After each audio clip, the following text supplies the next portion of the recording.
request po ng isa nating masugid na follower. So, attorney, pwede bang mag-request na gawa po kayo ng video about adultery and concubinage? So, salamat po sa request. So, when you talk about adultery and concubinage, they are both illegal in the Philippines and are criminal offenses under the revised penal code.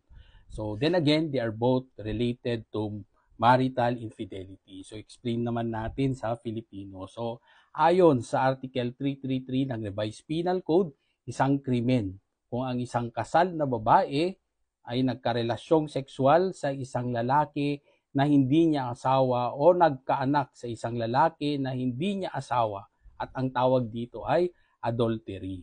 So ang adultery o pakikiapid ng asawang babae sa lalaking hindi niya asawa kung saan alam ng lalaki na kasal ang babae, kahit ng kasal ay ma-declare ng korte na null and void.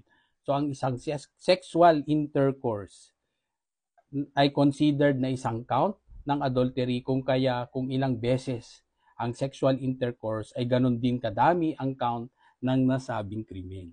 So dumako naman tayo sa concubinage. So ang concubinage sa Article 334 ng Revised Penal Code o ang pangangabit ng isang kasal na lalaki sa isang babae ay isang krimen kung saan ang pinaparusahan ay ang kanyang pagbabahay sa kabit sa mismong bahay ng mag-asawa o pagkakaroon ng eskandalosong sexual na relasyon sa kabit o pagbabahay sa ibang lugar kung saan sila ay nagpakilala na legal na husband and wife. Wow, halauy.